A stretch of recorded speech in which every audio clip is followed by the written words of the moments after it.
Hello friends, welcome back to Nizam వంటలండి.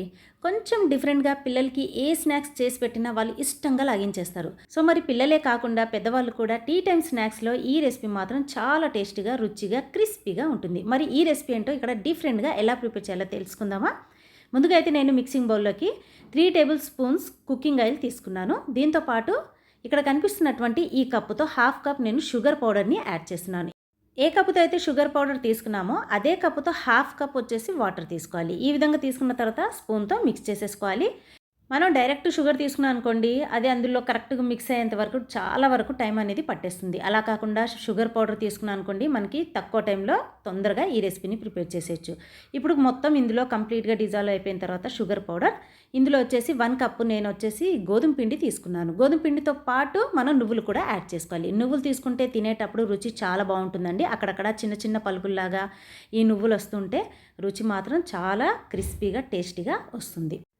చూసారు కదా, ఈ విధంగా డోని మనం ప్రిపేర్ చేసుకోవాలి. మరీ మెత్తగా అంటే ఎక్కువగా వాటర్ వేసేసి మరీ మెత్తగా చేసేస్తుంటాం కదా, అలా కాకుండా కొంచెం మనకి ఈ డో వచ్చేసి కొంచెం గట్టిగా ఉండాలన్నమాట. డో ప్రిపేర్ చేసిన వెంటనే మనం ఈ రెసిపీని ప్రిపేర్ చేయొద్దు. డోకి కాస్త మనం రెస్ట్ ఇచ్చేయాలి. ఒక 15 to 20 మినిట్స్ రెస్ట్ ఇస్తే సరిపోతుంది. ఈ విధంగా రెస్ట్ ఇచ్చిన తర్వాత ఇందులో కొంచెం పిండిని నేను తీసుకొని పొడి పిండిని చల్లుకున్న తర్వాత మనం ఇది చపాతీలాగా ఒత్తుకోవాలన్నమాట. చపాతీ మనం మరీ పల్చగా కాకుండా మరీ మందం కాకుండా ఒత్తుకోవాలి. బట్ దీనికి ఏంటంటే మందంగా ఉండాలన్నమాట. కొంచెం మనకి మందంగా ఉండాలి, ఎందుకంటే బిస్కెట్స్ కదా మనం ప్రిపేర్ చేసేది. సో దీనికి కొంచెం మందంగా ఉండేటట్టు చూసుకోవాలి. కొంచెం ఇక్కడ ఒత్తుకున్న తర్వాత మళ్ళీ దీన్ని ఈ విధంగా ఫోల్డ్ చేసుకోవాలి. 4 సైడ్స్ మనం ఫోల్డ్ చేసుకున్నాం అనుకోండి, ఈ బిస్కెట్స్ వచ్చేసి మనకి లేయర్స్ లాగా వస్తాయి.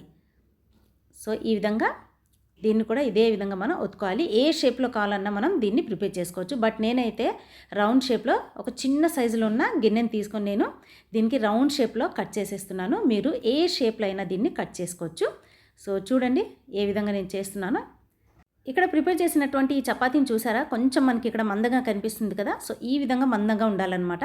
పిల్లలు అనుకోండి కొంచెం డిఫరెంట్గా ఏ షేప్లో ఉన్నా కొంచెం డిఫరెంట్గా ఉంటే వాళ్ళు ఇష్టంగా లాగించేస్తారు. సో వాళ్ళకి నచ్చిన విధంగా అయినా మనం కట్ చేసుకోవచ్చు. సో ఈ విధంగా ప్రిపేర్ చేసిన తర్వాత పైన మిగిలినటువంటి ఎక్స్ట్రా పిండిని నేను తీసేస్తున్నాను. ఎక్స్ట్రాగా ఉన్న డోని తీసేసిన తర్వాత దాన్ని మళ్ళీ మనం ఈజీగా ప్రిపేర్ చేసేసుకోవచ్చు. చూసారు కదా, ఒకే షేప్లో ఈ విధంగా ఉండాలి.